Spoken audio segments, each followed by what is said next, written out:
Cutting edge guests, awesome, uncensored, jaw-dropping information, plus funny memes, good deeds, and loads of laughter. Kind of have it all. Ladies and gentlemen, if your soul's awake, then welcome, because you're in the right place.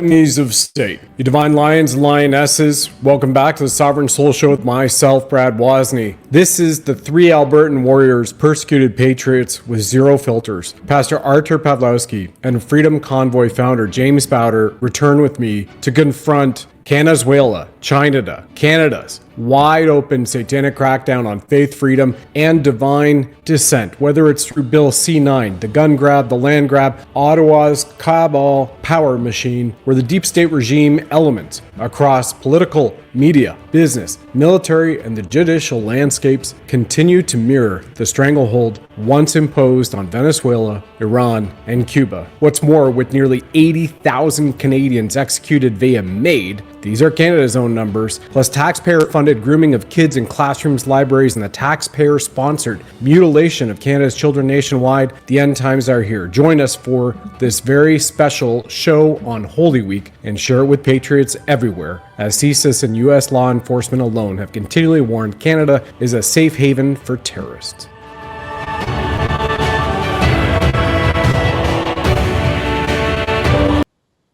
And welcome back, everybody. You are noticing that I am wearing a shirt which echoes the sentiments of Pastor Pawlowski. Get out, get out, get out.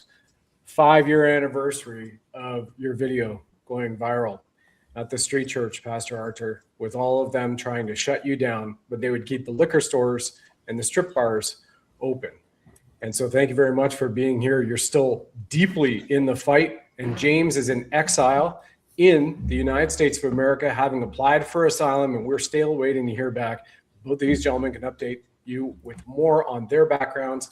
And then obviously we're expanding it out to what's going on in China and the fact that everybody faces persecution for quoting the Bible, and then even with posts and tweets the government no longer agrees with, and they want to throw you in jail for 2 years minimum. Gentlemen, welcome back. We'll go over to Pastor Artur first and then over to James. Artur. Yeah, thank you so much. I mean, it's so awesome to see the T-shirt, to get out.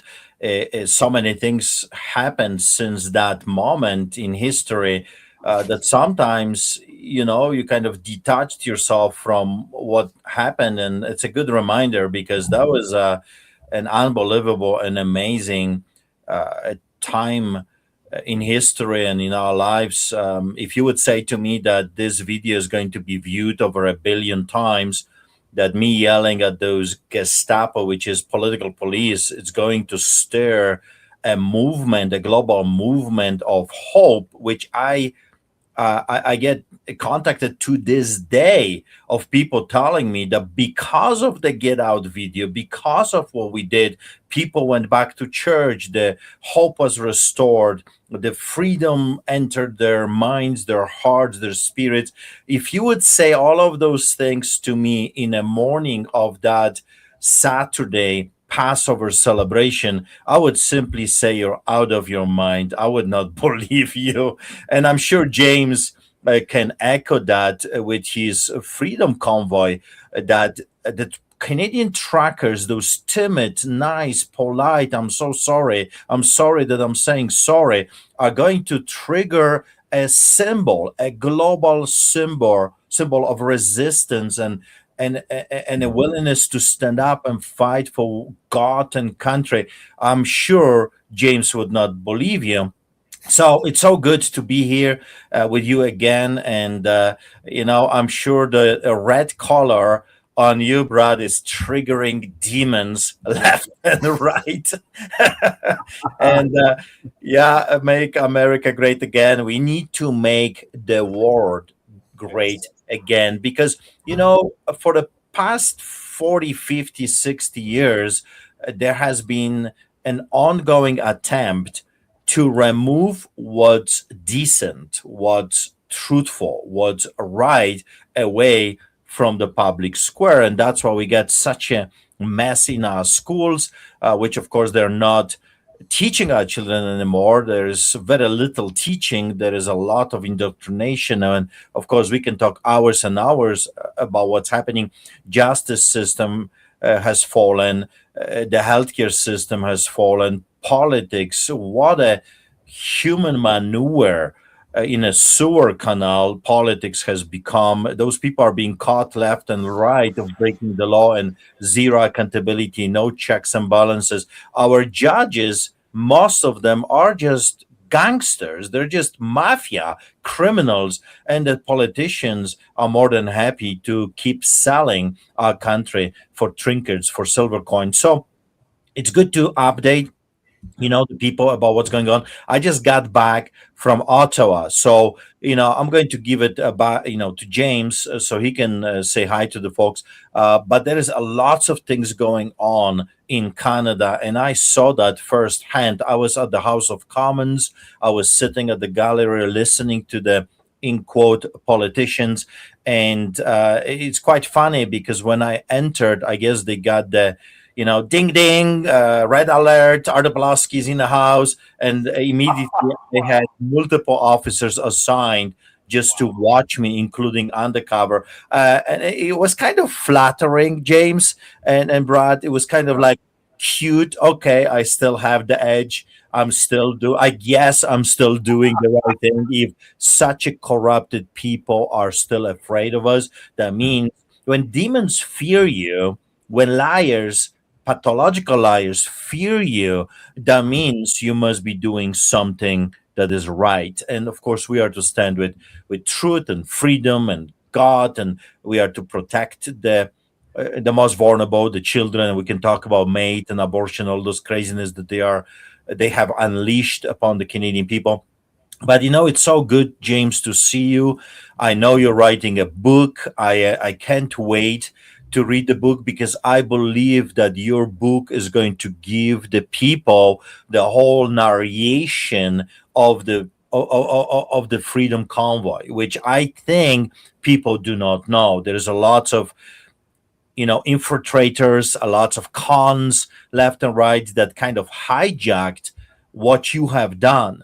And I remember when the truck started to roll, and of course you were behind it, and I think many people have forgotten, or they have chosen to forget, and they don't really care anymore. And I think, gentlemen, that's the saddest part of the story, that we did lay down our lives. Literally, we laid down our lives. During that time, I said to the police, shoot me down, but I'm not quitting. I talked to the politicians. I don't care if you lock me and throw a key away. This is the hill to die on, because I was not doing this just for myself. I was doing this for the next generations. I was doing this for my children, and potentially when they're going to have children, for their children, and other the next generations. I was doing this for people, for Canadians, for others, and of course for God. And it's so sad that many people moved on with their lives, and they have simply chosen to forget that we're still in the trenches. That for us, maybe you can go to restaurants and golf and go to your hockey game, and life is good, you moved on. But people like Brad, people like me, and many others, people like James, we're still in the trenches. We're still in the middle of this insanity. Our fight continues. They are still want to hurt us. I've heard about Norman, that they arrested him. We can talk about that as well. What happened? Like, what are the charges? This is insane. Years are passing. Society moved on, but we are being destroyed by this corrupted to the core, a mafia organization. That's what it is, a lawless mafia enterprise called the Canadian government. So, James, it's so good to see you.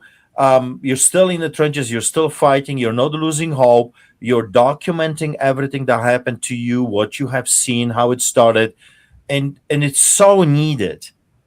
It's so needed. Those books are needed, because during the shows we can only talk for so long, and people tune out. But when you grab a book, you can actually go back to it, back and forth, and just keep reading and getting the truth out. And I think it's so important for you as soon as you can. I know you are feeling a little bit under the gun, but I would encourage you, the sooner the better, to get that truth out of there. And it's so funny, in a cute way, if you will. It's very flattering that my book, they feared my book so much that they confiscated. Like, think about this: Canada, 21st century, and the Canadian government confiscated my book 3 times, and to this day, I have a hard time to get the book crossing the borders, which is insane. I mean, it's just a book. It's not a weapon of mass destruction. It's just a book documenting my journey. You know what I witnessed, what happened to me, to my family, and that's it. That's all.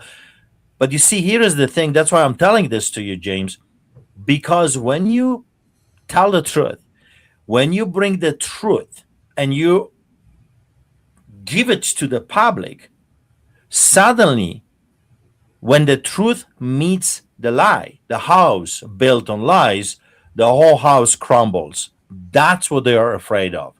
They are terrified of the truth because they know what they have done. Don't kid yourself. They know, all the parties, the conservatives, the liberals, the crazy NDPers, they all know what they have done to the Canadian people, how they betrayed God and country and society, humanity, and everything that is decent. So I'm so glad that you're still kicking, fighting in the trenches. Brad, thank you so much for organizing this. And James, in our books, you are a hero. In our books, in God's book, you are a hero. And I believe that you will be greatly rewarded for your stand. Just do not quit. Do not throw a towel. Do not throw a towel. I know it's hard. Keep plowing, no matter what. One day at a time. Just keep doing. In the end of the day, we have to understand that we must, for whatever reason, God called us, and we must finish what we started. We must finish what we started. Amen to that. Amen to that. James, just so you know, I've been attempting to show your book cover. I've done it 4 different ways, renamed it, re-screenshotted it, and StreamYard is still not allowing me to show your book. So I guess the name is James Bauder is still banned by Google and StreamYard. And that's, again, just another form of persecution that these two men you see on screen that they face. And by the way, James, just before we go to you, I want to read off from Rumble because we can see the YouTube comments here. We have people in Rumble just saying, "Canadian heroes, thank you. You're true patriots." That comes from Theodore Rust, the Patriot, and says, "Real Canadians, and God will never forget. There are still thousands of us. You all showed up to showed the Western world, and people did stand up." And so that goes to you, Pastor Artur. There you are. Beautiful. Can you see it? Yeah. Get through. Yep. See it. I guess I'm wired a little bit differently than most of the Canadians. I hate when the devil wins. I wake up in the morning, and as a hobby right now for the past 30 years, my hobby is to give him a bloody nose every morning and then every afternoon. So when things don't go the way they're supposed to go, I always think about how I can, you wicked, evil devil, how I can beat you today and give you a bloody nose. So love it. Love it. And over to you, Mr. Bauder. In exile, having applied for asylum, the first Canadian that we're aware of in history, because you faced 15 years in a Canadian jail for simply spawning the movement that changed the world in all of our lifetimes, at least in the last 250 years. To you, sir. Well, thank you so much, Brad, for bringing Pastor Artur and myself in a reunion, so to speak. Looking at you, my friend Artur, brings back a lot of memories, and Brad wearing the Get Out shirt. Yeah. That's probably one of the biggest memories that still to this day I cannot forget. I watched and observed in Calgary as a Calgarian, and Artur, you're in Calgary when that event went down, and then when we started seeing the images of a humble, peaceful pastor being dragged and thrown into the gulag, and your resistance and standing up for the truth, for the righteous, for God, really impacted me in ways that I will never be able to fully comprehend or express in words, other than a very heartfelt feeling of gratitude for your leadership, taking a stand when we needed leaders to take that stand. And I look back and I see so many of events that happened during the COVID era where folks were just giving up, and they were not, there wasn't very few examples of leaders that were saying, hey, this is wrong. We don't have to comply. And here's this pastor just like out of nowhere, that get out really impacted me in ways that brought me to my faith. And I haven't said this before, but watching your video, that really changed my life.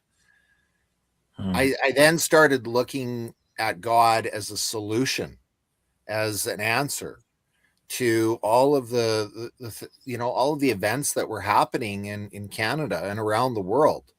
And little did I know that your Get Out video would challenge me as a man to my core, to a point where I ended up getting baptized in a horse trough a couple of months after your Get Out video went viral. And that event in my life is something that I'm going to try my best in my book to talk about how I found my faith, and a faith in a horse trough with another pastor that had made a stand, kept his church open in Rimbey, Alberta. Super amazing, good guy. And to be in that water and coming out of the water with a vision of filling Ottawa with semis right there on the spot, get dunked in the water, and then the first vision that's flooded through me is a vision of filling Ottawa with semis and the words Freedom Convoy. And I don't know how to describe this event. People think I'm crazy. There's those that believe, have words of what I experienced, but I know in my heart that this is something at my age I'd never experienced before or felt before, and still to this day have a hard time describing the raw, real, powerful connection that I felt with God.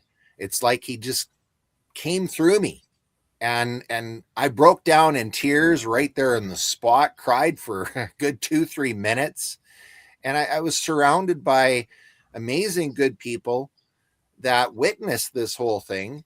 And from there, that was in April of 2021, where the words Freedom Convoy were given to me by God.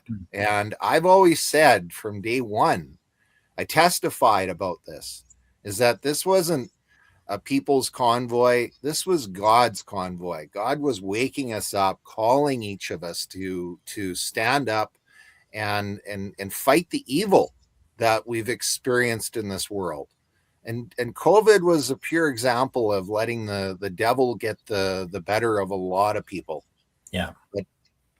So it's been a journey, to say the least, how a couple of ripples thrown into the pond can have a massive tidal wave effects around the world. And I'm still in that battle as you are, Art, as you are, Brad.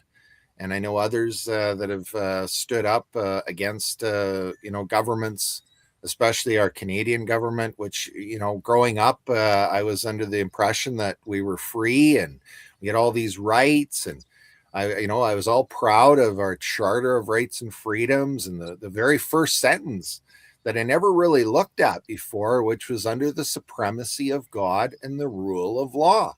Yeah. And that resonated with me. I was like, how special are we as Canadians to have such an amazing document where God is the first and the rule of law is second. And then you get into reality and you see things aren't lining up with God, and they're not lining up with the rule of law, and something in your gut when you see a pastor being ripped apart and dragged into handcuffs for standing up for God and standing up for the rule of law, it has lasting impacts on people like myself, which is, I'm just a truck driver at the end of the day, nobody special.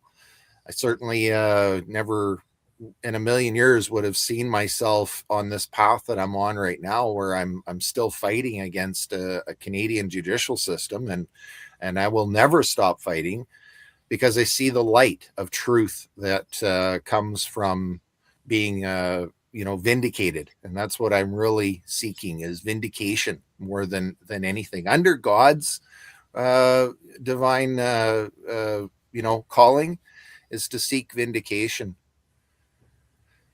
And it's been a journey. Yeah, it's incredible. So many people, in a way, what happened to us globally forced the people to either go away, further away from God, but there's also millions of people that, because of what was done to them, they came closer to God. And that's incredible. In the end of the day, we always have a choice. We can be destroyed by what evil is doing to us, or we can be elevated. In the Bible, it's very clear. It says what enemy meant for evil, God used for good. So all those crazy things that we faced, the arrest, what they've done to me after the highway arrest, they tortured me. Police officers were not nice. I was transported upside down like a piece of meat, with my face on the ground and my feet sticking to the roof. 3 days and 2 nights on concrete. Every 30 minutes, officer would come and bang on the doors to make sure we're not sleeping. But in the end of the day, God knows what he's doing if we keep faith, if we stay faithful. So I want to encourage all those people that are facing still the craziness and challenges and difficulties. Don't give up, and definitely do not give up on God. God loves you. He died for you, and he rose from the grave for you. And he's sitting on the right hand of God Almighty. And when people come to me and say, why would God do this? Why would God allow this? Well, listen, God has nothing to do with the crooked government. Crooked people are crooked because they have chosen to be evil, wicked. God hates corruption. He hates evil. But we have a choice. And, I want to encourage you, choose what's good. Choose what's good. And even if it costs you, I knew that they are going to come for me. I knew it. I knew that I will pay dearly for standing up. But you know what? When I look back, I don't regret a thing. I don't regret a thing. Yeah, it was crazy. It was hard. It's still hard. I'm still in court. Today I received an email from my lawyer that I'm going to be interrogated by Alberta Health Services in June. In June, they're going pedophiles these are criminal pedophiles at Alberta Health Services. I just want to expand this one because this is a shock to me for the world audience here, Pastor Artur. There are members of Alberta Health Services who have been criminally indicted and spent time in jail as pedophiles who are at the head of Alberta Health Service, hired on by the Premier, the CEO of Alberta Corporation, Danielle Smith. And this is what Pastor Artur is saying. He was just notified of that the members of Alberta Health Services, maybe some of those, the already criminally convicted pedophiles, true fact, not conspiracy, Yeah. may want to interrogate you. This is literal fact, ladies and gentlemen around the world. Yeah, Please not May. It's already confirmed. I am to be interrogated with my brother David about what happened. So 2 days, it's already scheduled, and we have to go through this ordeal. And I'm not afraid. I will do what God called me to do, and I believe that it's time to expose those people. So I'm looking forward to it. But I wanted to throw this in for the people to understand that the fight continues. This is not over. We are still in the trenches. We're still fighting. We still are lawyered up. And when I go to court, which I go to court regularly right now, we just received $600 tickets from the city of Calgary for uh, it's insane. So we feed thousands of people on the streets of Calgary, and when we show up at the location, the garbage, the needles, drugs are all over the place. So our volunteers sometimes take an hour to clean the sidewalks and the places where the criminals are selling and using drugs. So we have garbage bags filled with their garbage, and we put the garbage next to the garbage bin, the city garbage bin, and we just got $600 tickets for doing it, for putting garbage where the garbage belongs, because there are Muslims and they hate us. Those bylaw services and those peace so-called peace officers. So we just got targeted yesterday by Muslims in uniforms, and we have to go back to court. So it looks like for me it's a never-ending story, never-ending ordeal of me being with lawyers and in court. But I want the people to know that no matter what they throw at us, good men, if you are a good man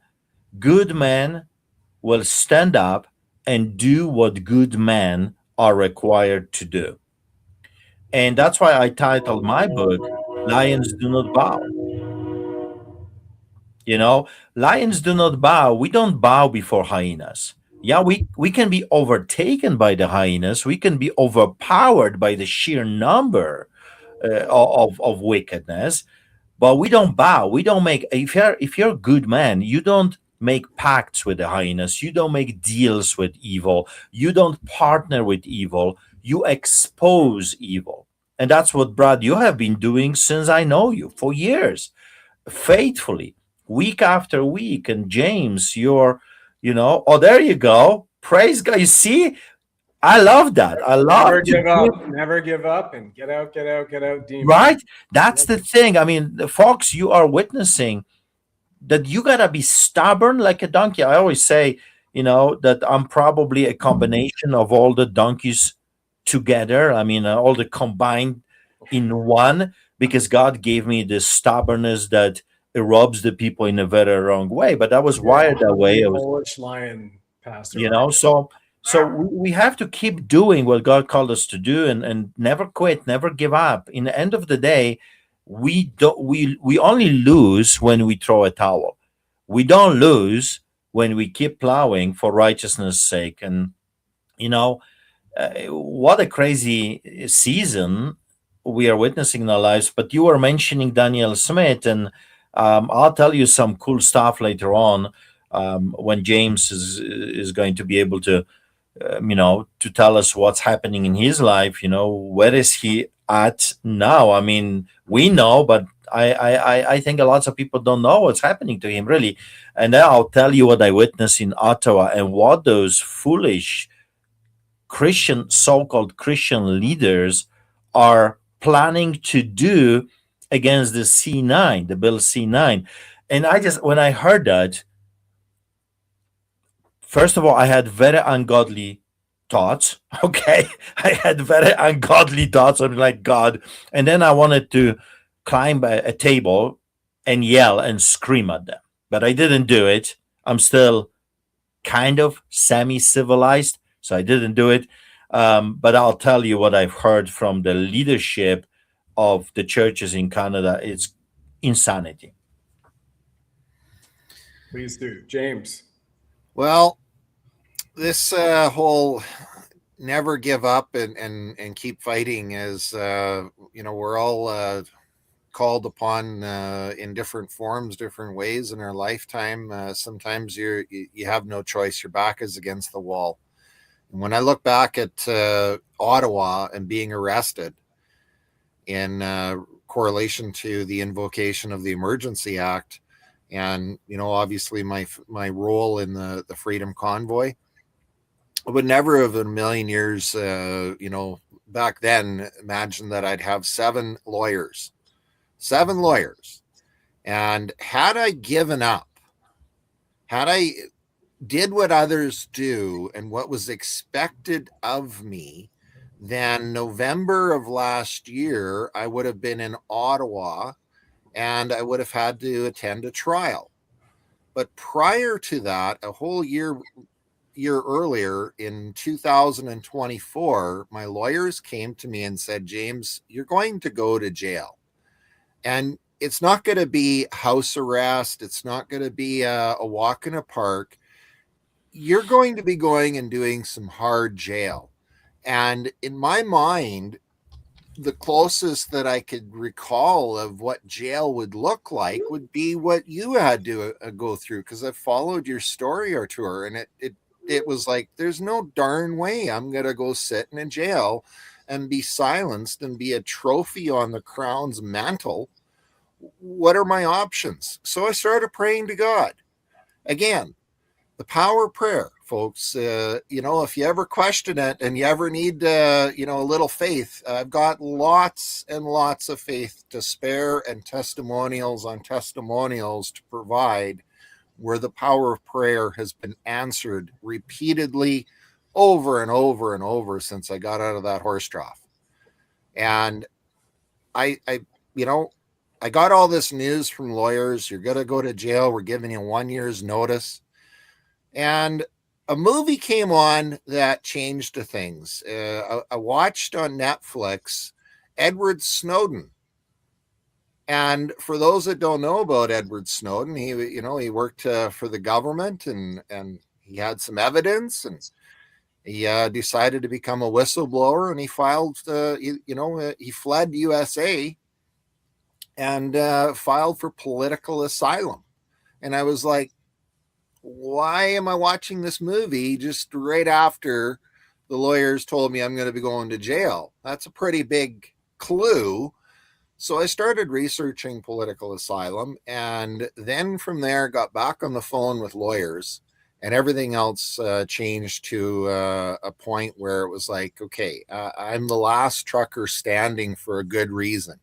I've got the last trial of the entire Freedom Convoy case files of 272 different court cases. I'm the last one standing.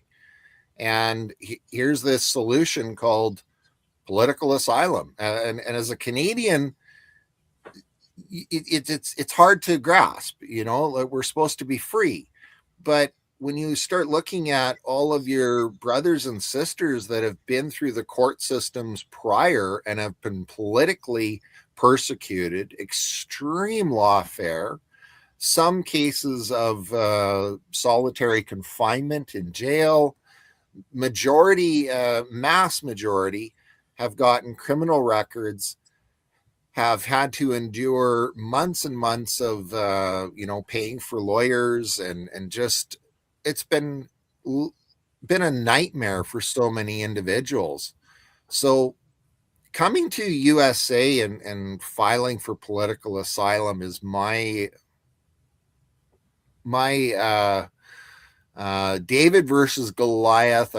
I'm still throwing rocks. I'm still standing. I'm still fighting, because I know that how this is going to play out in the future is that once I do get my court hearing inside the USA, it's going to change the entire roadmap for the judicial system in Canada that they've been using, the narrative they've been spreading. And, it's going to be worth the fight and worth the sacrifices that God has called upon me to make. Understand, folks, I've lost my country. I've lost my home. This has cost me my marriage. I do not have the ability of working since April of 2025. I've not been able to legally work. I've been living in exile by myself in solitary confinement, per se, with only me and God and my dogs and my faith and lawyers and a reverse lawfare strategy that is being well executed and implemented. And it's going to, like I said, it will have serious consequences in the future that the government of Canada, the Crown Attorney, the Attorney Generals are going to have to be held accountable for their actions and their crimes against myself, as well as whoever had to go through being arrested, had their bank account seized as a result of the invocation of the Emergency Act. And here's something that folks need to understand is that when the Emergency Act was unlawfully and justifiably invoked, it went through a public commission's inquiry, which I testified in, and I was asked, how this all started, and I made a very clear point of reference that God started this convoy and that this was God's movement, and we should be calling upon God to come to the court because clearly under the Charter of Rights, it's under the supremacy of God and the rule of law, and this monkey court is not complying, and nor do our politicians. They didn't like that at all. Oh boy, they did not like that one bit, but I held my ground. And from there, I seen how courts were ruling. And when Judge Mosley ruled against the government, and he stood up on the right side of law, finding that our rights were violated, that Justin Trudeau and Chrystia Freeland and Bill Blair and Menchino never had they violated our rights. They didn't have justification to put that Emergency Act on, which had never been used on Canadians before. Okay. Well, what should have happened when that verdict was released publicly? And this is where it gets to be a real interesting legal case here in USA with strong evidence, is that the Crown Attorneys of Ottawa and the Attorney General should have adjourned any case, any file that was attached with criminal proceedings and or court proceedings, a result of their findings of a judge ruling that these emergency action have been used, because there was 272 folks that got arrested in the red zone as a result of the Emergency Act. I'm the last one that got arrested. So this becomes really interesting when it all plays out down the road in a real court with real cameras, with powerful lawyers that I have representing me that took months and months preparing all of the evidence, affidavits. Pastor Artur, your affidavit is inside a piece of legal history for life. Okay. This political asylum application goes down in the legal history books. It's a one of a kind. And being represented by some of the very best lawyers between Canada and USA. One of my lawyers, I have no problems mentioning his name. It's Peter Tinkton. He's the main lawyer that President Trump has been using with respects to political persecution and lawfare against him. Well, Peter Tinkton and President Trump, they go back years and years to when they were in military school together. And Trump went one way in business and Peter Tinkton went the other way in law. And now whenever Peter shows up in court, law professors show up, law students show up, and every single mainstream camera shows up in that courtroom with Peter, because he puts on a master class of law, and he is amazing. He has a legal brain that just others really pay attention to what type of cases he takes on. So for him to be my personal lawyer of that caliber, standing up and saying, James has been brutalized with extreme lawfare, extreme political persecution, extreme political prosecution, has had immense harms committed against me as a result of the EA being used, as a result of how the Crown attorneys and the attorney generals have handled this file. And should I be returned to Canada, what harms would I face? Well, right now, folks, I have a nationwide warrant for my arrest because I refuse to comply to a judge's request for me to come to Ottawa to answer to the judge why I would not be appearing in person for my November 10th trial when I'd already filed for political asylum. And that created another wave of evidence of more example of just how absolute insanity our judges and our judicial system is. Yeah. So they didn't like the answer. So they're just like, well, we don't agree with James's position. He has no evidence to support the reasoning for political asylum. Well, guess what? My lawyers testified to this. The judge wouldn't even hear any evidence. He just made an assumption. Yeah. And the lawyers caught this very, very quickly. So I got a nationwide warrant for failure to appear, added on top of 5 other charges that are very severe. 2 of them, when I made my first court appearance back in 2022, the Crown attorney that was residing over my file said, oh, we've got James here and we've got all this evidence that links you from April, August, from August, September, October, November, December, 5 months of me coordinating, strategizing, and really working with national groups Canada-wide, putting together the backbone of the Freedom Convoy prior to anybody even knowing about it. But here's something that Pastor O'Toole, you're going to really enjoy, is that I held a permit that has never been achieved before at the Parliament. This is a first of a kind permit. And I'm the permit holder for the Freedom Convoy, where we put for all faiths, all denominations, all creeds, all relation, anybody, for everybody, a 6-month standing church on the hill. Yeah. Wow. Piece of history that once we're in Ottawa, they canceled the permit. But we had that permit, giving us the religious authority and rights to be there and pray about the mandates and the overreach that the government was doing and bring people of faith together. Nobody's ever done that type of permit before.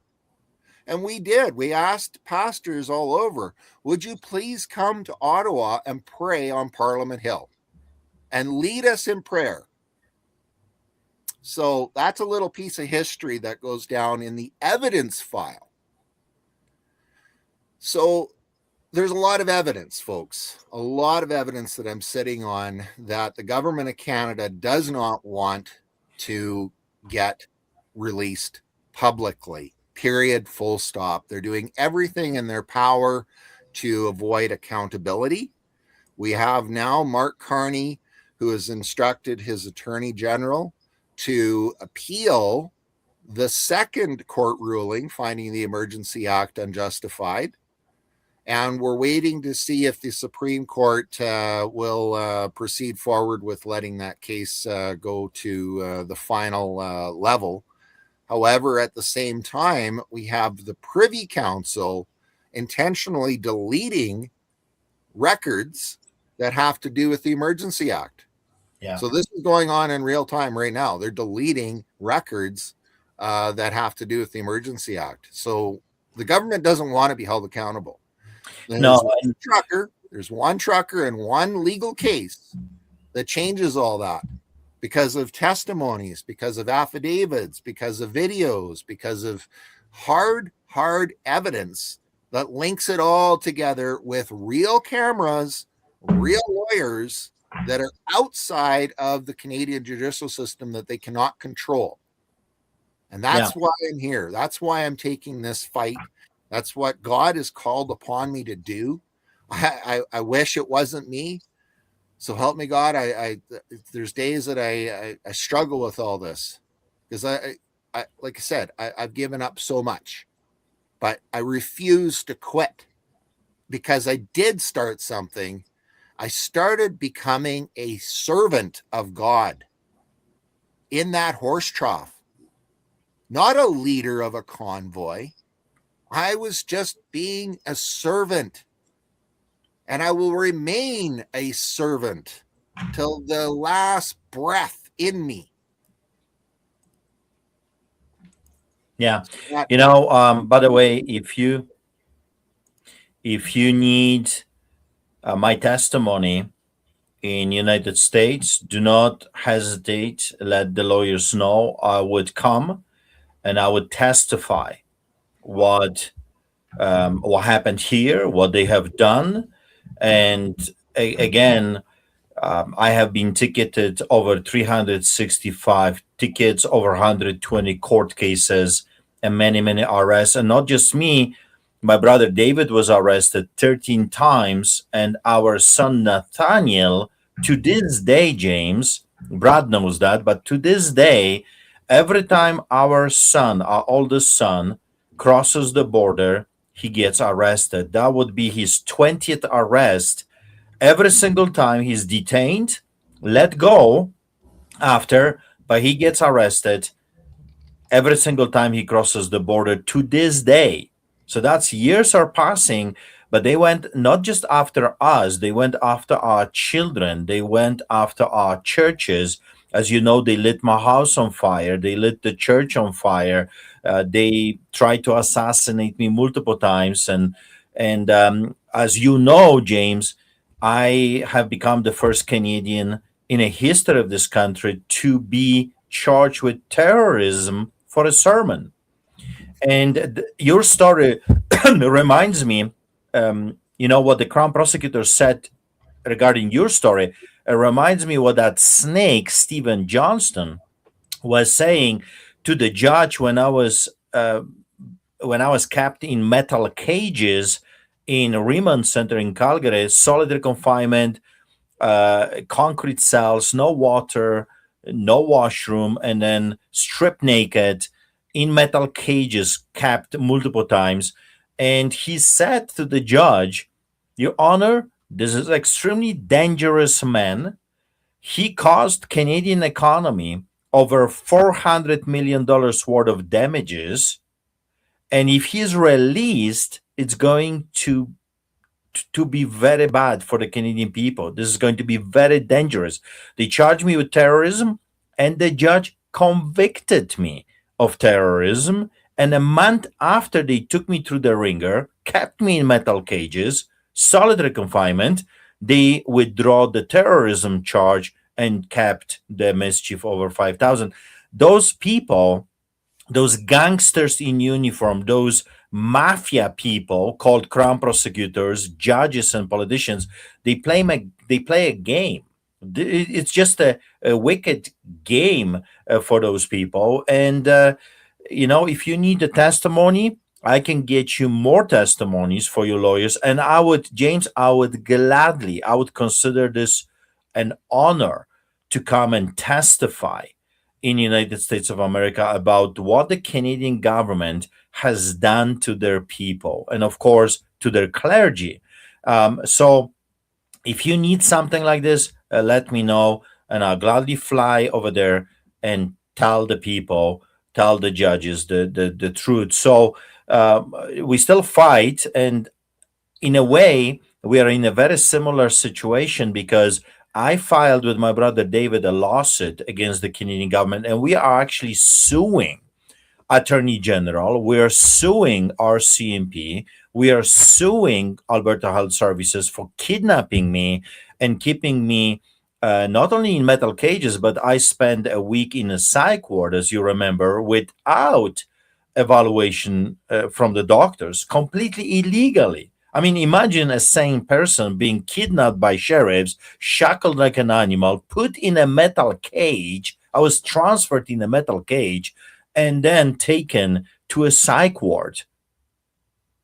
So we're going after those people. We're suing City of Calgary. We're suing prison for what they've done. We are going after the chief of police. So, but why? People might ask, why you're doing this? It costs a fortune. It costs a fortune. I mean, my biggest amount of raising funds right now is telling people I need help to keep the lawyers fighting. I need support. When I do shows, I tell people I'm still in the trenches. We're still fighting, but we need the Canadian support.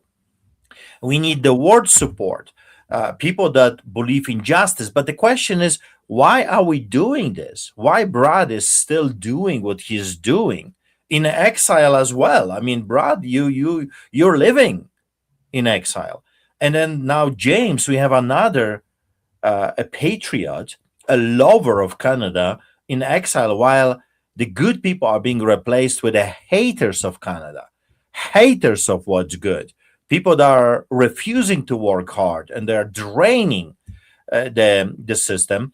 And I'm in the courts, but why? And I want to tell the people why. Because we believe in justice. And until those people are not held accountable, we cannot move on and we cannot talk about justice. Justice demands retribution. Justice demands a closure. And justice demands that those that broke the law, those that have done this to us, are held responsible, at least exposed. The people deserve to know who did this to us and why it was done to us.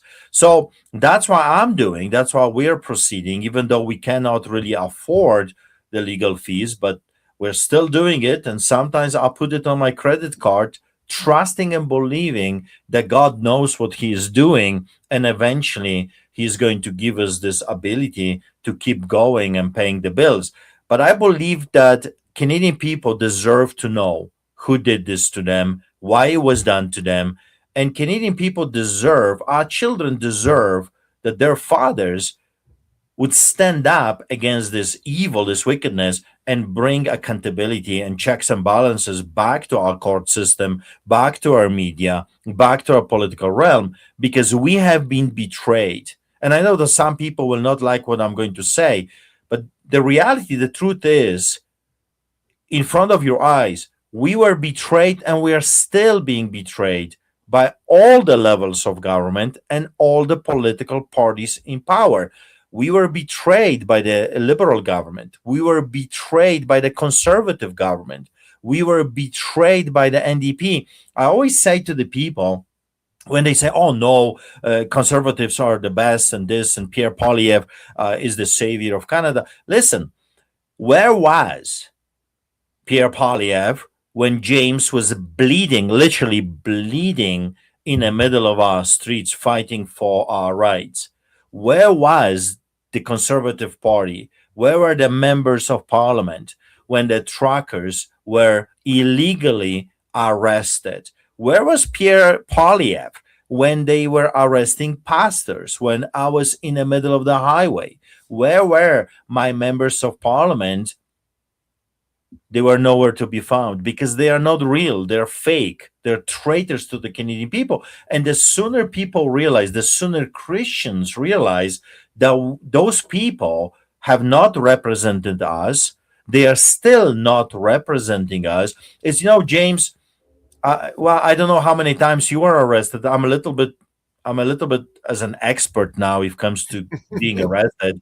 So I have seen this game multiple times, the good cop and the bad cop. You know, when you watch Hollywood movies, there's always the good cop and the bad cop. And I want to yell and scream to the Canadian people, they're all bad cops working for the same police department. It's a game, it's a theater. So we have to understand that those parties, the good cop and the bad cop, the liberals and the conservatives and the NDP, they all are working for the same crown corporation. And they all did this to us. So you have to understand, the sooner we understand that we were betrayed politically, the sooner we will start voting for different people. And quite often, I kind of joke here, but quite often I'll say from the pulpit, if I had a choice to vote for traitors from all those parties or for my dog would get a vote. Not because my dog is super smart, but at least my dog doesn't want to hurt you.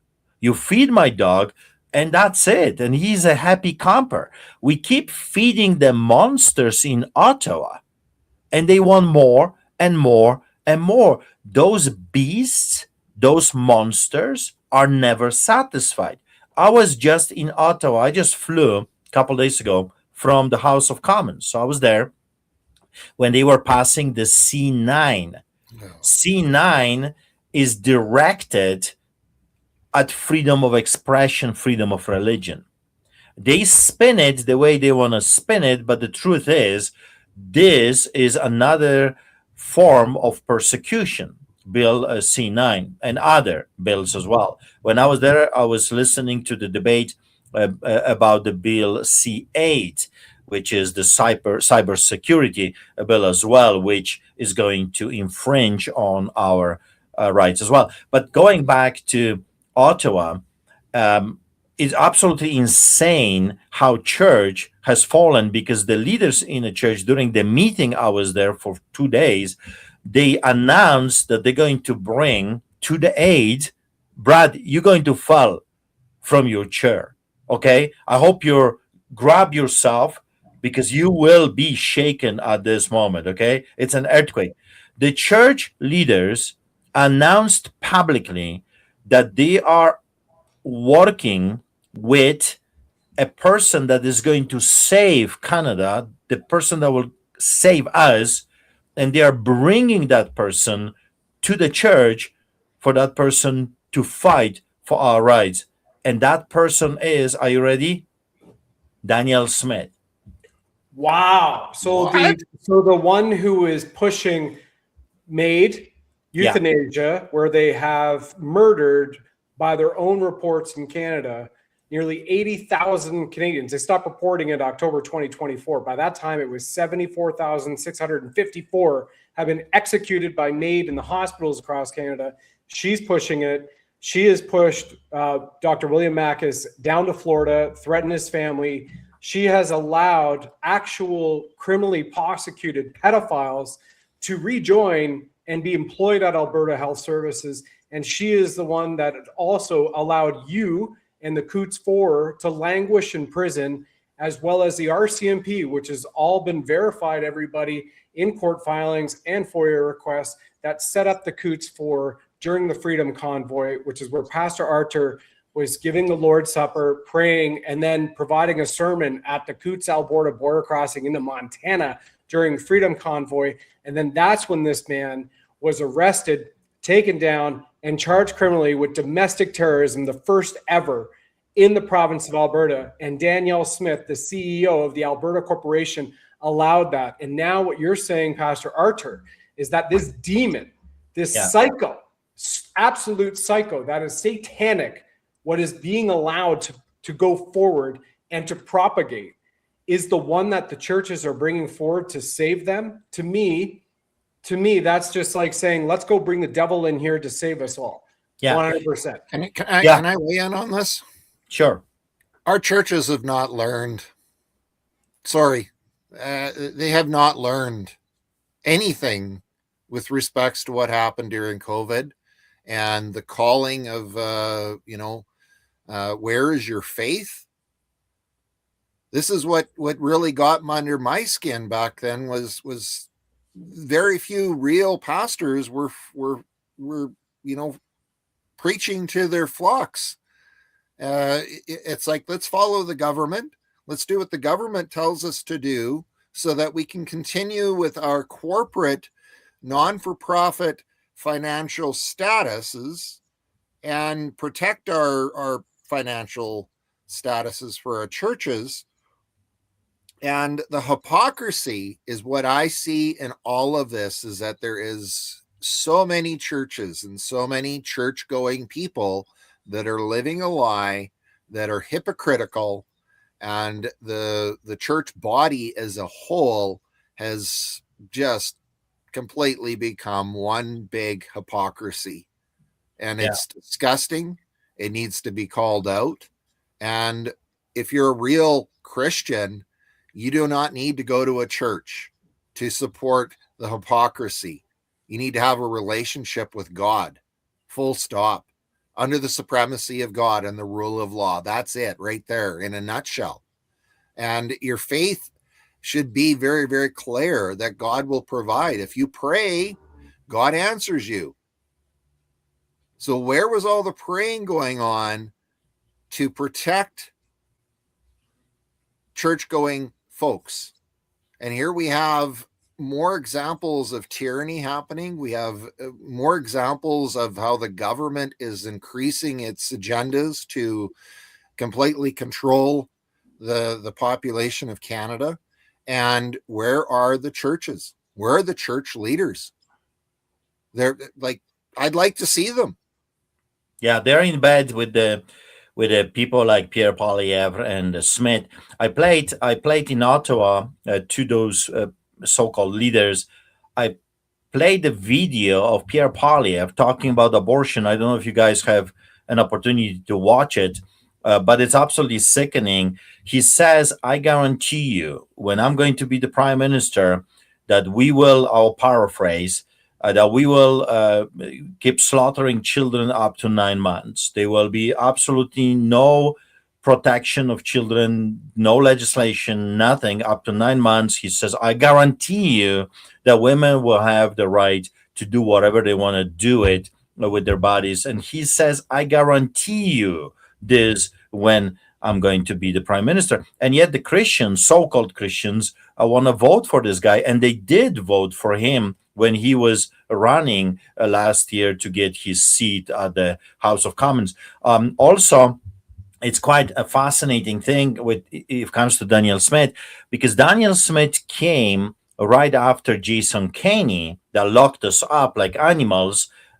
for having church services. And yet it was Jason Kenney, the premier of Alberta, that partied at the Sky Palace with his ministers, drinking whiskey, having a great time, while at the same time we pastors were arrested for just having a church service. When Daniel Smith was running to replace that demon, Jason Kenney, she says, "I promise you, if you elect me, I'll bring checks and balances, accountability. There will be she said, "I'm going to bring an amnesty bill. So every person, pastors, anyone that was subjected to the COVID tyranny, the mandates, the craziness, it will be pardoned. I promise you, I guarantee you that I'm going to bring the amnesty bill." Also, she said publicly on television, she's going to reimburse the pastors for what happened to them. Nothing happened. She never kept his word. She's a pathological liar. She's a demon, just like Brad said, walking around just me, whatever she wants. And yet the church in Ottawa right now, I just could not believe it, my ears, is bringing, just like you said, Brad, a demon into the church, believing that this individual is going to save the country. So I'll tell you what I believe is happening. I believe that she is positioning herself to run for the federal office. I think she just took being a premier as just a stepping stone to what she really wants. I believe that she wants to be the prime minister. She is propagating right now on her social networks I mean, the algorithms, they're calling her the Iron Lady of Alberta, like comparing her to Margaret Thatcher. She is positioning herself into a position to take over the federal Conservative Party.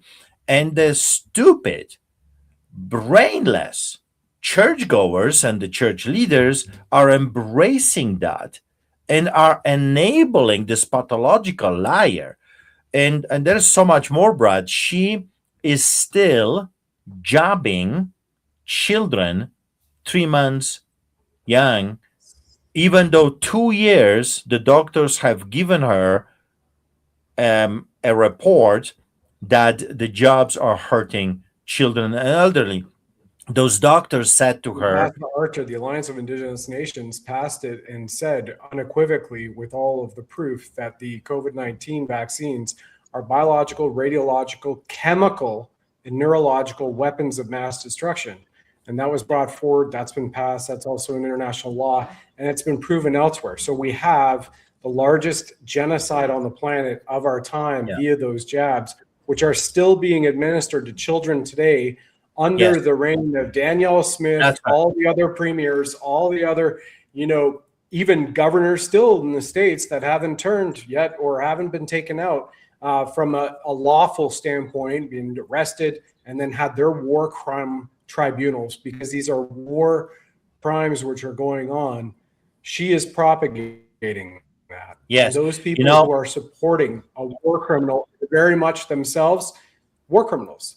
Yes. Because there's a U.S. code, which is also an international ubiquitous code, that if you are complicit in supporting a war crime, which is ongoing, and you have not reported that, and you are propagating that war crime by supporting it publicly, even nowadays through social media, you yourself are culpable for that war crime. You might not face the death sentence justice for war crimes, but you could face life in prison. So when you're looking at a Pierre Poilievre who in 2016 voted on bestiality, the very first bill that Pierre Trudeau passed as the prime minister, the selected prime minister via Dominion voting systems, Pierre Poilievre, Conservatives, voted on that. Make bestiality legal. We want to have men have sex with dogs, and then those dogs that they have sex with, women can have sex with them too. Federally, that's allowed. Then we wanted euthanize people, was the second thing they did with the medical assistance in death program, where they have now executed 8 times the amount of the people who were euthanized in the Nazi government in the 1930s in Germany. We're not talking concentration camps. We're talking about euthanasia, death by lethal injection in hospitals of Germans who stood up to stand up, to fight back, who dissented, which Bill C-9 now allows for Canadians who have anything that's arbitrarily, as James, you just put out here earlier today, or last night rather, Bill C-9, it's so loose in the language, it's like the United Kingdom. They can come into you, say this was social media, this is hate speech, 2 years immediate jail sentence. And just like Norman Traversy will be on live tonight on Scott McKay's show and Patriot Street Fighter. And by the way, everybody, Scott McKay is going to have Pastor Arthur Pawlowski back on. He just texted me here moments ago. So we're going to also get this story out again to the American Patriot audience, that they arrested Norman, 5 cops on Saturday in Ottawa, and they tried to force vaccinate him multiple times at Ottawa General Hospital.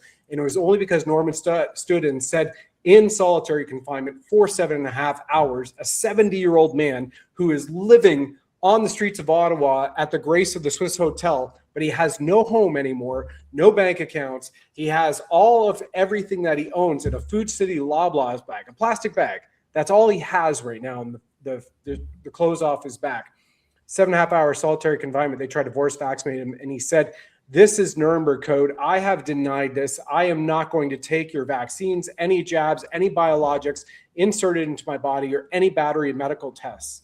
By the grace of God, they released him because he stood his ground. But this is still happening right now against the children, the babies, the euthanasia program, and the fact that they're bringing in 60 million more immigrants from India alone to invade the borders and to take the land grab of Canadians.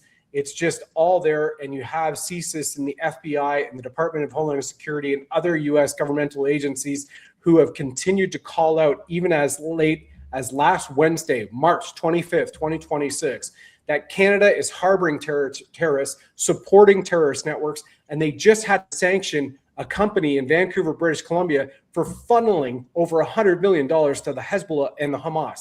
That was the United States doing that here. We haven't even talked about Picton Pig Farm, which is just outside of Vancouver, BC, which is the largest child trafficking and human trafficking operation in Canadian history, on the level of Epstein Island. That's still all got to come out, because you have politicians, business owners, entertainers, entrepreneurs, even so-called previous American royalty, political royalty, and Hollywood royalty that were there, that took place in massive war crimes, crimes against humanity, and crimes against children, and bestiality and the nasty. And all those tapes will eventually be coming out. That's next year, from what I've been told, at some of the top levels of the American government and some of the people that we have all mingled with, who are in the background of the Freedom and the Patriot movement. So folks, we are talking about the fact that it is off the chain. This is the Venezuela, Iran regime, and the Cuban regime, which still has Canadians by a stranglehold. And they're sitting here with Operation Mockingbird media. They're sitting here with the jabs, the chemtrails. They're poisoning your food. They're genetically modifying pigs, cows, you name it. And they're taxing and enslaving everybody to death. And those who are still funding the taxpayers, those are going directly to murdering your children. Those are going directly to putting free coke, fentanyl, and methamphetamines on the streets of Vancouver. Just today, TELUS Mobile Vaccination Center and a TELUS Mobile Health Center is on Hastings Street in Vancouver, giving out free opioids. Not a doctor there to write a prescription, not a nurse there to write a prescription, a nurse practitioner and 2 TELUS employees. That's like having Verizon drive a Verizon truck to anywhere in the United States and say that we will give you free opioids. And just go ahead. Here you are, a little fentanyl for you. No problem. Take some home to your little child. Yeah. That continues to happen today. Over to you, gentlemen. On that topic, Brad, people have to understand, those that have never read my book. Again, Lions Do Not Bow, Amazon.ca, Amazon.com. But if you have not have a chance to read my book, I'm here to tell you that every inmate in prison, so when I was imprisoned, in the morning and in the afternoon, we were offered every single day 5 different highly addictive narcotics: fentanyl, cocaine, and other things. 5 highly addictive narcotics are given to every inmate twice a day, every single day. And when I watched, movies from Hollywood, I always had this, because I'm joking right now, when I say I'm a little bit of an expert if it comes to prison and arrest because of what they have done to me. But I have never spent time before I became a pastor in prison. So I'm learning as I'm going. And I thought that drugs are being smuggled to prison by other prisoners right here and there. I was so naive. Ladies and gentlemen, you have to understand that the drugs are not being smuggled to prison.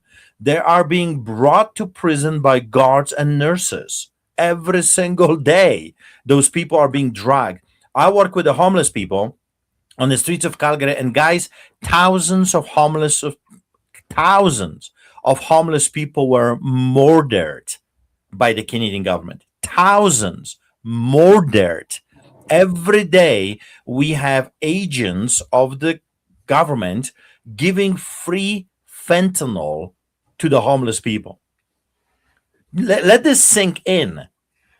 Every day, government send agents that distribute fentanyl to the homeless people because they want the homeless to die. That's their way of cleaning the problem. So people are dying. They're dying. They're like, I'm sure you have seen the zombies. They call them the zombies. They, broken bodies. They can't stand up. We have this everywhere on the streets of our cities because I work with the homeless people, including today. We've seen people that were completely destroyed, and we have overdoses on a regular basis because the government agents are supplying for free fentanyl to the homeless people. And of course, the fentanyl, just like the President of United States of America, Donald J. Trump, is, exposing, stating it's coming from China through the Vancouver ports to America, to Canada, and is being distributed by the Canadian agents. So those things are real. And if it comes to Danielle Smith, the Premier of Alberta, you have to understand, 2 years she is sitting on a doctor's report that clearly multiple doctors told her this is hurting children, this is hurting our elderly, this is killing. Those shots are killing your people. And you would think that any decent human being would say, we have to stop this, and we have to stop this immediately. No. In Calgary, Alberta, you go to a mall. Listen to this. This is what's happening. You can go to mall with your children, and in mall, you can job yourself and your children. 3 months young, and 6 months young. They recommend now the jobs every 3 months. Can you believe it? Every 3 months, they are recommending people to take this injection. I think the babies are 6 months. If I remember correctly, it's 6 months and up every 3 months. So now they're jobbing children on a regular basis every 3 months with this experimental drug. Children are dropping dead. Children are getting sick. People are dying. As a pastor, I deal with lots of tragedies. I'm telling you, people are dropping dead. People are getting sicker and sicker, especially those that keep injecting that poison into the body. We are talking about monsters. Those are not human beings anymore. Those are monsters. Those are beasts working for Satan. So we are in the deep trouble. But I agree with James that the church is almost completely dead, and the church leaders, maybe not willfully, many of them, maybe they just don't know any better. Maybe money and comfort is more important to them than the truth.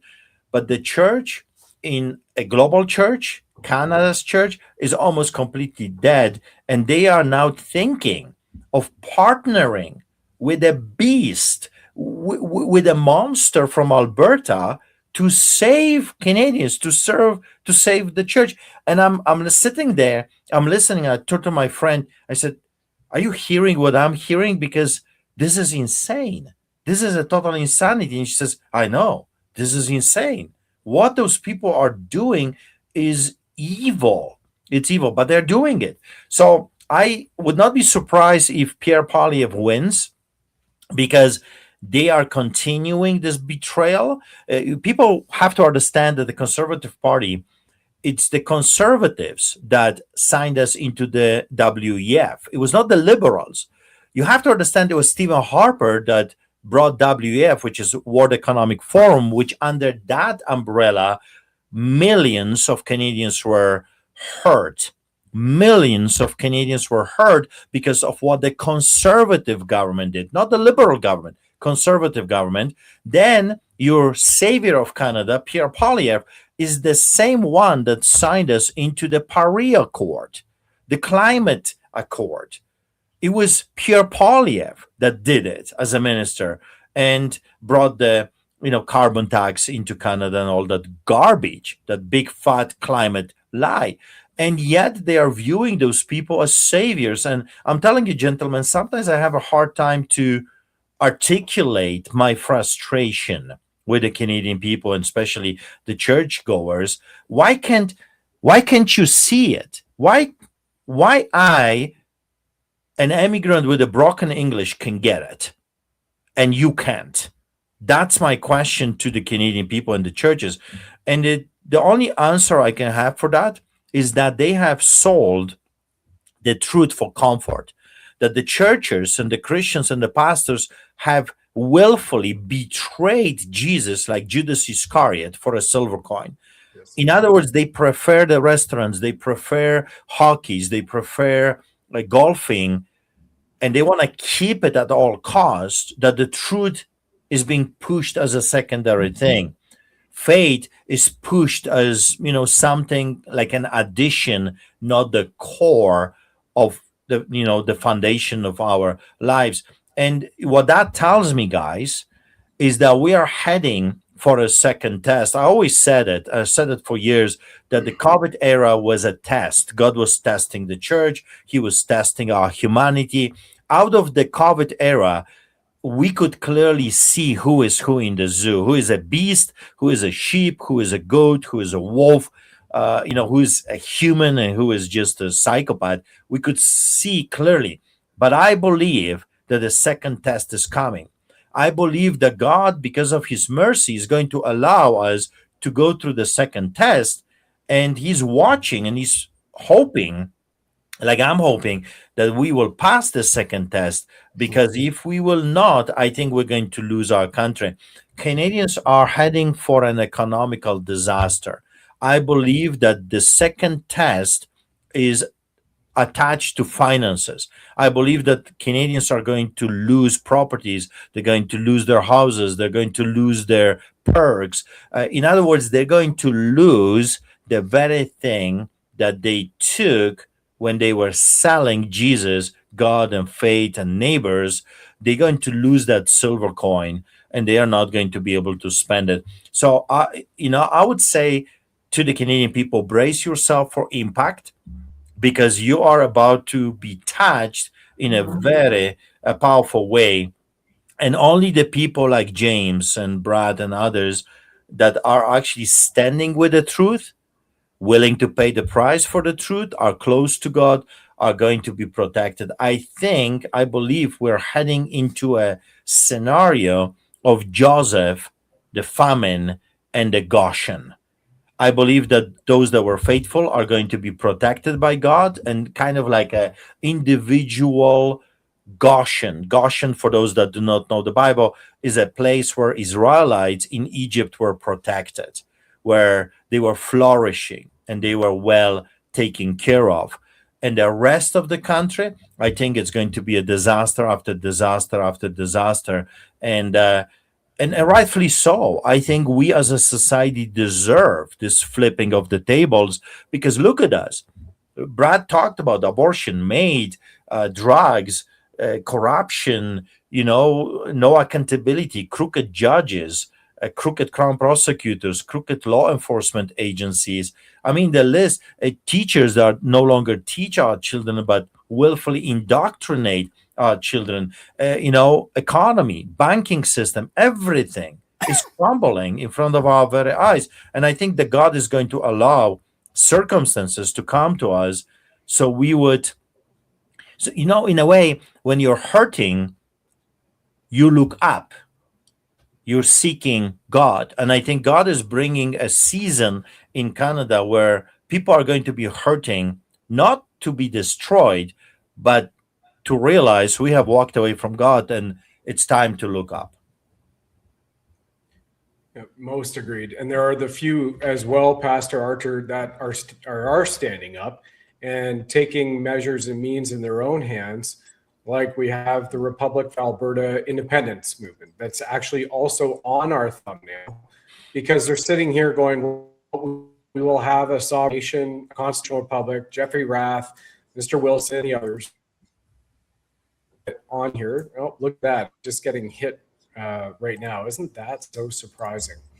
How they like to hit the internet when we're talking about this and an independence and a freedom movement, because those people who are still here, who stood up for the Freedom Convoy, who stood up and either prayed in churches by themselves at home or joined and went outside the community, maybe over to a horse trough to get baptized like James Bauder. This is where we are now today, because there is a subset of the awake men and women across Canada, other nations as well, Australia, New Zealand, working on their own things, Sweden and South Africa. I was just on calls with them last week too, and other ones tomorrow that will be coming on to this show, who want to stand for values which are of divine law, and the fact that we as men and women can bond together and have community. And I acknowledge that, and I pray that that does happen, to attempt to get out of the satanic system. But we also must ensure whomever we vote for and we put in there to be a representation for us are themselves godly men and women. And that's what's on our thumbnail too, for everybody to see. Enemies of the state, men of God. These two men of God, these men, James Bauder and Pastor Arthur Pawlowski, his entire family, that extends to his brother and his parents, his father. I got to meet them a few months ago as well in Calgary and attend street church services. This is what they want to stop. And what is the most threat? Our words, our heart, and our prayers. That is the greatest threat to the demons right now. Yeah. I have to chime in here on the Alberta independence movement as an Albertan. And Arturo, you're an Albertan, and Brad. Yep. Looking at World Economic Forum, looking at our political landscape, looking at the show pony politicians like Daniel Smith and Pierre Poilievre, two wings of the same bird. History repeats itself over and over and over. And then you have this little thing called the pathway of the narrow. And each of us has that choice, left or right. Follow the pathway and take the narrow path and look up and be humble, be subservient. Or you follow all of the distractions on the left and the right side of you that, distract you away from God. And you're gonna go down with a sinking ship. And myself, I've looked at the whole geopolitical aspect of Canadian politics, of global politics, and realized that other countries before Alberta have gotten divorced, and they've managed quite well. And through those times in history, you see often where people are tested and the truth has a way of coming to rise to the top. Well, I think this independence movement is going to be one of the catalysts that force people to start looking at the truth, to force people to start looking at the narratives that are being exposed on a daily basis. And that goes back into one word inside community, which is unity. If you break community apart, you got this one word, unity. And right now I'm seeing a unified front across Alberta that I have not seen in my lifetime, where patriotism within Alberta is being reborn. And it's going to be very interesting that, you talk about amnesty, Artur. I'm also in a situation where, had Premier Smith offered amnesty. I'm looking at also as a Canadian, one of my 5 charges is trying to overthrow the government and cause an insurrection. Very severe charges, just like yourself with terrorism. Where's my amnesty? Yeah. Where's the amnesty for the Coots boys? Yeah. That's never going to come to us, because there again, these politicians do not want to hold the line of truth and accountability and transparency. They cannot when there is a higher functioning government that is directly correlated to the Privy Council, that takes us over to the UK, that takes us into the World Economic Forum. And there's how this is all going to play out in the future is they've already got their rule books, their playbooks, their agendas. And if you want to know what the future is going to look like, just, look at the past. It hasn't changed because we haven't changed. But here, Alberta is making something different, a true window of hope for a change that changes everything. And I will be very, very happy come October if Albertans decide through a referendum to exit the monarch of Canada and form its own sovereign nation, and not a 51st state, but its own sovereign nation. Whereas then I can be the first Albertan to file for political asylum and come back home. Yeah. Literally, I will make history again, where I will have to apply to the country of Alberta, where I'm in limbo between Canada and USA, and I still have a nationwide warrant for my arrest. I still have all those criminal charges in Ottawa, in the country of Canada, but I could apply to the country of Alberta and be the first in history to have dual status, political asylum in two countries at the same time. How about those marbles? Yeah. You know, it would be awesome. I truly believe, however, that they're not going to allow it. Just like they didn't allow Quebec to leave the Confederation, they cheated the elections. It's quite fascinating because Danielle Smith, a year ago, she said, when the movement was growing, yeah, I'm all for it. I support independence and this and this. And then on an interview, she came publicly in front of the cameras and she said, I will do everything in my power to stop it.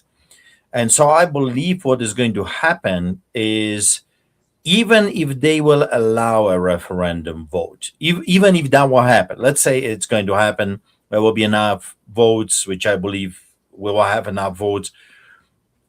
Let's say this will happen. I think they're going to cheat the election, the referendum. I truly believe they're not going to allow the separation, because Alberta, I believe, is one of the few countries with the biggest amounts of oil and other natural resources. So they need them. They need Alberta to be still the milking cow for Quebec and Ontario. As you know, James, Albertans, we don't even have to go to elections. We don't have to do any elections, because by the time we vote, it has already been decided.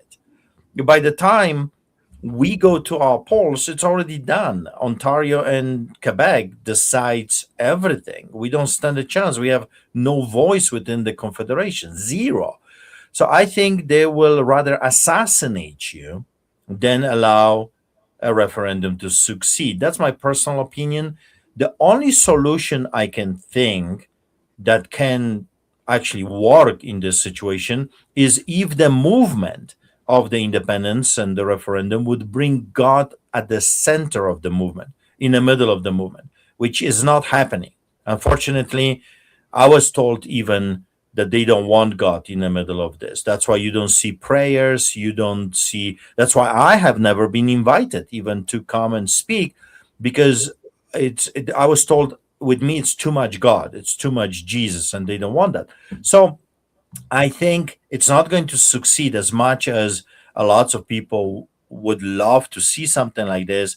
I believe it's not going to happen. I believe that Danielle Smith is playing what she has been doing forever, which is every 6 months, and you can test my theory.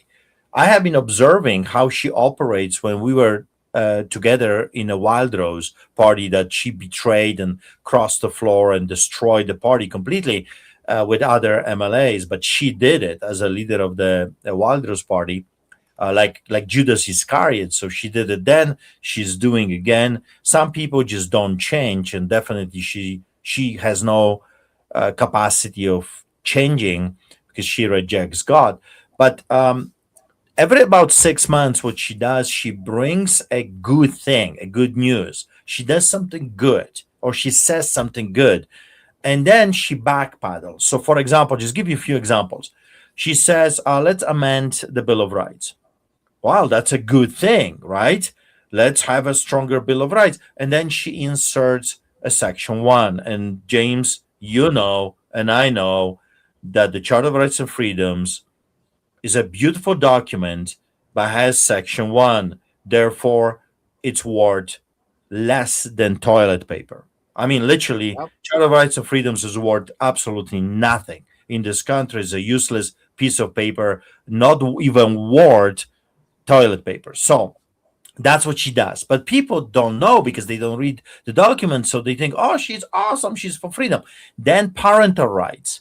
She says, I will give the parents back the rights. So people say, yeah, that's awesome. That's amazing. And then she overrides, she brings a clause into the parental rights bill that the doctors can override the parents. Therefore, if you got a psychopathic doctor, parents have no rights. And that's how she does. That's her pattern of saying the right things. It seems she's doing what's right. And then, boom, she kills whatever she says she's trying to accomplish. Fooling the people. Unfortunately, people don't know what's really going on. So I believe that if she is forced, if there will be enough people that will put their names on the referendum, she is going to cheat the outcome. I truly believe we're not going to see a success if it comes to referendum unless we have a spiritual awakening, just like you had, just like I had, just like Brad had, and other amazing patriots. Albertans need an encounter with the living God. And of course, you guys are, James, you're from Alberta. You know that Alberta used to be called the Bible Belt of Canada. For over 40 years, we Albertans had pastors as our premiers. You know how amazing is that? Oberhart, Manning, for over 40 years, those two premiers were pastors that were preaching on Sunday to their congregants, and then during the week they were premiers. We don't have that anymore. There is a very hostile crowd that hates God and they hate Christians. And the movement to counterattack that, it has to become a movement of God. That's why I believe Donald Trump won. The MAGA movement, you're wearing the hat. It was everything from the very beginning. And I'm not going to analyze if the people that were politicians that were part of that were sincere or not. That's push that on the side. The MAGA movement was a God movement. The Freedom Convoy, James, just like you testified, was a God movement. And I saw it everywhere. I saw people doing church services. I saw singing. I saw prayers. I saw Lord's Supper on a regular basis. The Freedom Convoy movement was a God movement. And the MAGA movement in the United States was a God movement. They included pastors. They included prayer.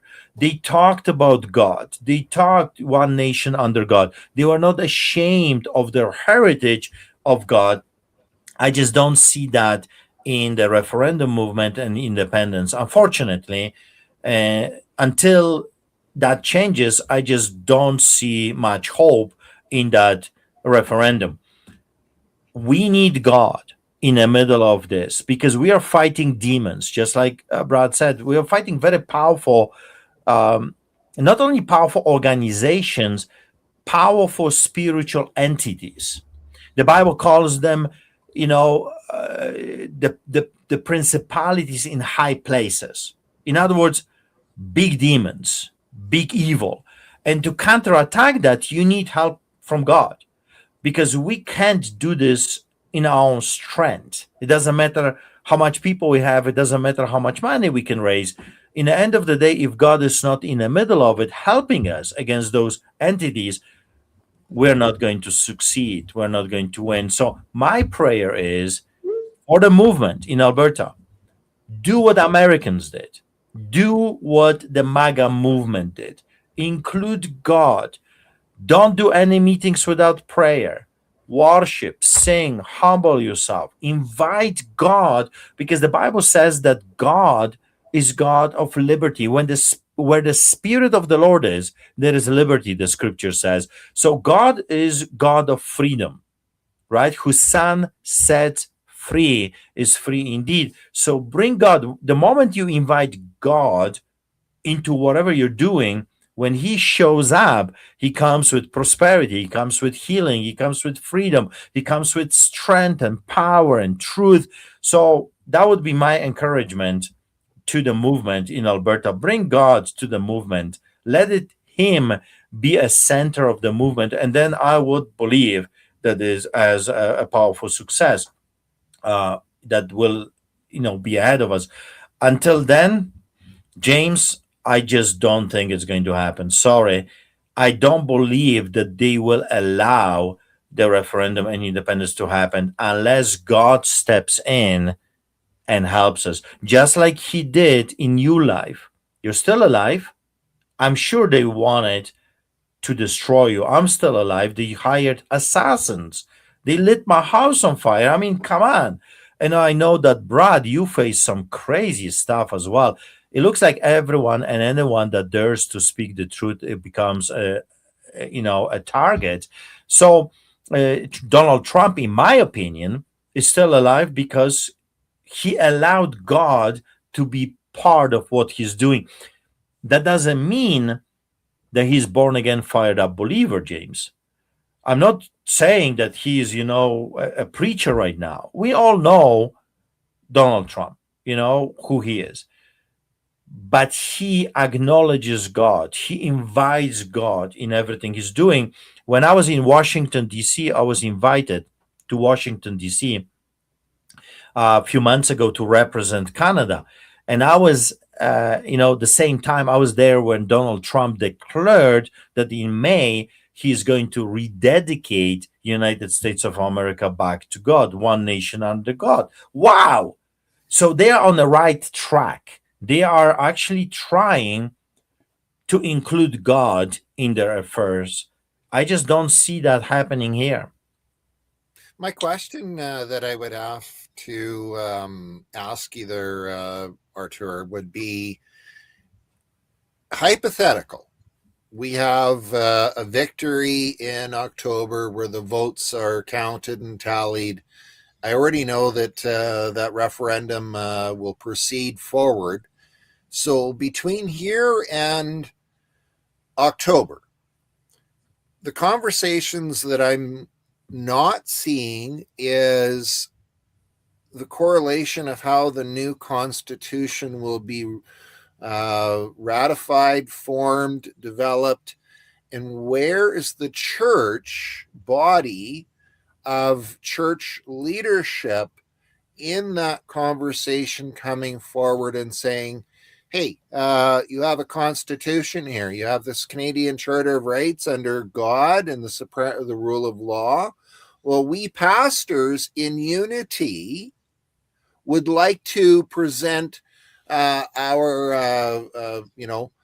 prayers, our thoughts, and our communications in making sure that this constitution that you're going to ratify has God in it. Yeah. That would start a conversation throughout Alberta that is yet taking place, but it takes leadership, and you're praying for this. And as you were praying for it, my brain was getting an answer on a solution to your prayer. Is that it's going to how to bring God into this, how to bring unity into it is be a servant of God, show and lead with example, challenge other leaders of God to step up to that podium and have the conversation publicly in public forum with respects to a constitutional convention that will have to take place, and where are you going to put God in a brand new, one of a kind, history in the making constitution, so that we do not repeat the past. Yeah. Very important. Very important to push forward and get that conversation happening today so that you can get God back in. Yeah. So to answer, in the quickest way is the pastors are not included or invited to the table. I even tried to knock at the doors. Even I knew that they are not really interested in bringing God into the conversation. And I contacted some of my friends there that are part of this. And I said, listen, I'm willing to come. I'm willing to bring God. I'm willing to bring other pastors. into this, because I think you need the support of the churches and the Christians. And they said no. And they said no. They didn't allow it. They don't want religion in the middle of this. So that's where we are standing at this moment. That doesn't mean that there are not many Christians that are part of this. I just had a meeting a week ago with some of the top people in Calgary that are part of the movement, and they are born again, fired up Christians. But the top leadership has not invited the clergy into the conversation. So we're kind of being pushed aside. And even my wife today, we had an American, a very high profile American visiting us, and we talked about this. And, and the thing is that they are believing that they can do this politically without the support of God. And my wife said to that American, he said, so why would we support a referendum on independence? In other words, we will replace one devilish system with another devilish system. Because without God, it's all corruption. Because that's how humans are. It's just a matter of time where corruption creeps in. Americans are so much better off because their documents are built on the Word of God. Their Declaration of Independence, their Constitution, it's God all over. And they don't have Section 1. And also, from some friends of mine that are in the middle, I was told that they are already gathering documents, constitutions from all over the world, and they are taking the best parts of other nations, including the United States of America Constitution, and they are trying to be ready and implement the best things from other countries. So that's a good beginning. That's a good strategy. But I would say, if I had an opportunity to talk to the leadership, bring pastors to the table publicly, bring the Christians to the table. Don't be afraid of people that are publicly talking about God. Americans did it, and they've won. They've won. They brought the community of Christians to the election, and look at the victory that Donald Trump had. And the moment they've elected the right administration, immediately everything started to shift, move slowly but surely to the right. In Canada and in Alberta, we have opposite. We're not moving to the right. We are actively moving to the left. The whole society in Canada, in Alberta, is moving to the left, more and more to the left every single day. In America, slowly but surely, everything is moving to the right. So there is hope for America. There is trouble for Canada until Canadians, Albertans will cry out to God. So we will see. A few months from now, we'll have the answer. As it stands right now, James, I believe it's not going to be successful, not because people don't want out. I think they want out. They are not going to allow it. And we will not have the strength and the power from above to be able to succeed if it comes to this. So anyway, that's just my opinion. That's what I'm observing in Alberta when I'm talking to people. There is this big sentiment within the churches and the pastors and the Christians that they don't want Christians. They don't want leaders in the churches at the table. So we kind of feel excluded. And there is this fear within the churches that, okay, we're going to replace one secular government with another secular government. So in other words, nothing will change for us. We will still be under a gun from this government or that government. It's like electing, I don't want to go as far as this, but just for the sake of the conversation, it's like you got a choice of the Nazis and the communists. If you're a Christian, you're screwed either way. You're under a gun either way, either this devil or that devil is still a devil, you know.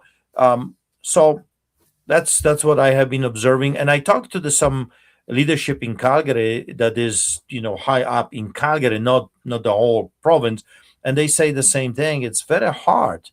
It's very hard for the born again Christians to be part of this, and they're trying to bring God into the movement, but they're getting roadblocks. They're getting walls being built, and they're getting very frustrated. So that's just what I was told, face to face conversations with some high ranking people here in the independence movement.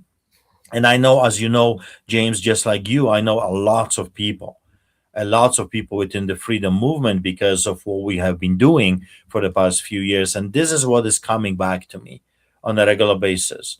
They are afraid that if we get the independence, we're going to be in trouble anyway, because the leadership is excluding the clergy. Interesting.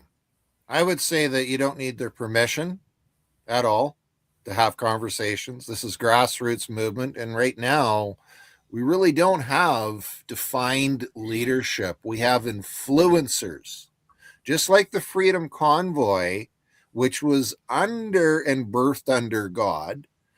There was influencers that came forward, but there was no leadership.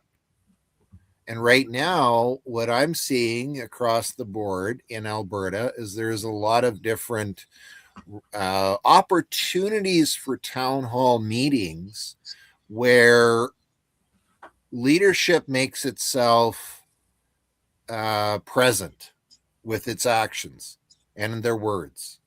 So showing up at these town hall meetings with other pastors that are in unity, that would like to speak in regards to making sure that the Constitution that's being drafted right now as we speak has God put into it, and prayed about it and prayed over. And I think that you don't need anybody's permission, and recognizing that the majority right now realize that there is no leadership. There's influencers. So the real leader that we as Christians have to follow is being a servant and being called upon when God speaks to our heart to go out and do God's work. And you have an opportunity as pastors to come together to create a document that could potentially be that mega movement from a grassroots perspective.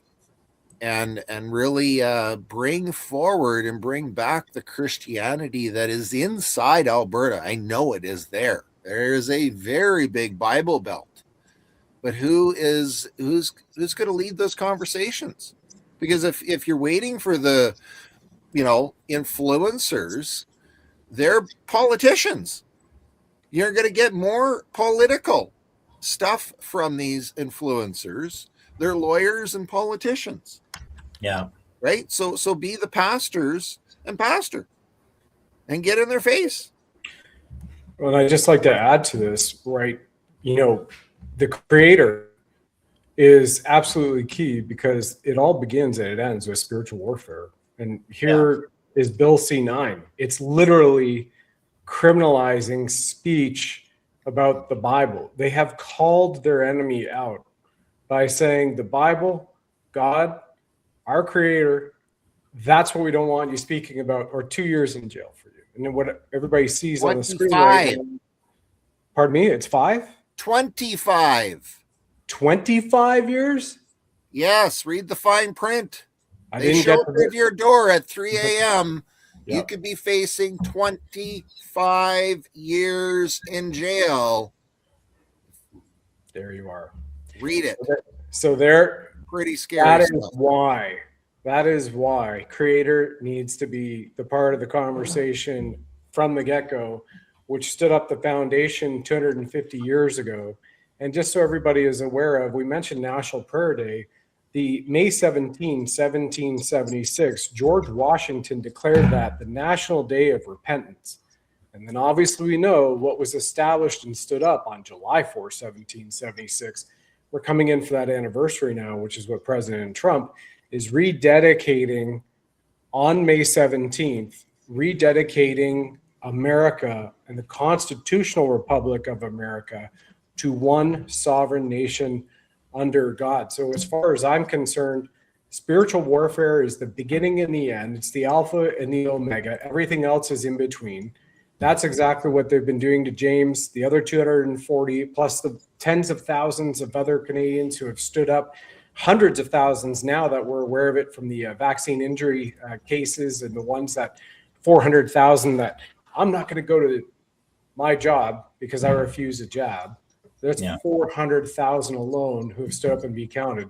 And then again, it all started to come to a massive awareness because of this man and his church. And everybody remembers these two words repeated 3 times: get out, get out, get out. You Nazis, how dare you, on the most sacred holiday of Passover, interrupting services. They planned that, in my opinion, on purpose to show up on force, to shut down that place of worship 5 years ago. So the beginning and the end is spiritual warfare. Everything else is in between. Financial, sure. Lawfare, sure. But it begins and ends with our eternal bodies and our souls, which have been brought forward because an incredible man named Jesus Christ, Yahshua, died on the cross for our sins so that we could stand up, be counted, and then we could see what the Creator is watching all of us right now, see what's going to take place over the next several months and year. I think there's massive pain. I agree with Pastor Arthur, you mentioned earlier, massive pain coming for all Canada right now. And it's already been indicated that Canada is a poorer nation on a per capita basis than the people of Alabama, United States. Yeah. It continues to go forward. So, gentlemen, over the next few minutes as we wrap up, if you don't mind sharing from your final messages, and I think it would be very appropriate for Pastor Pawlowski to cap this off in prayer as we sign off for the evening. Yeah, James, go ahead. I just want to say thank you to both of you, beautiful human beings, for bringing us together again and letting us have a conversation and talk with followers across multiple spectrums. We're being tested, and we know that. And I think to go back to what you gave for the best advice is never give up, never give up, never give up, and keep fighting and keep serving, and keep on the pathway of the narrow. And I think if you do those things, everything else is going to be taken care of in your life. And just try to be the best version of yourself under God that you can be every day, and realize that we're not perfect human beings. We're going to make mistakes. It is what it is. We're not in imperfect times right now. We're being tested. And, remember who we serve at the end of the day. And what's really, truly what matters the most. And there's no fear in love. There's no fear in love, folks.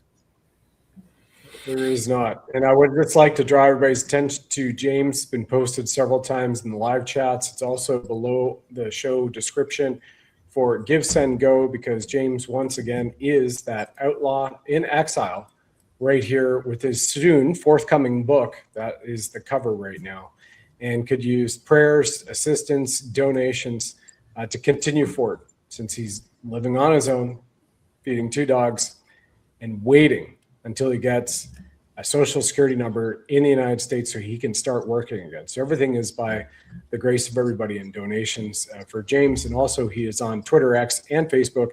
And the X account for James is Trucker, number 4F for freedom. You would see that coming up there as well. Well, Brad, thank you so much again for allowing us to share our hearts. And James, like I said at the very beginning, you are our hero. We have not forgotten. Many of us are still under the boots of this crazy injustice, but we will keep plowing and we will keep putting that seed of truth and freedom and justice into the ground. And I know sooner or later we will see a great harvest. So let me pray for you.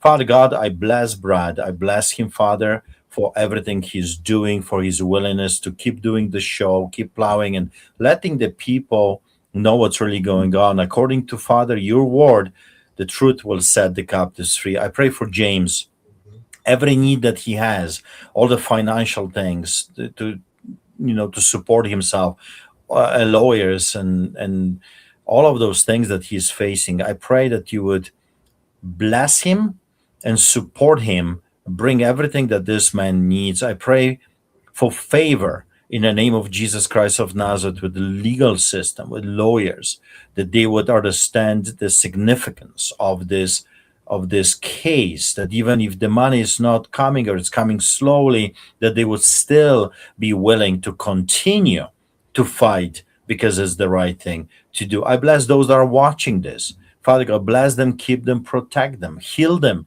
if they need healing.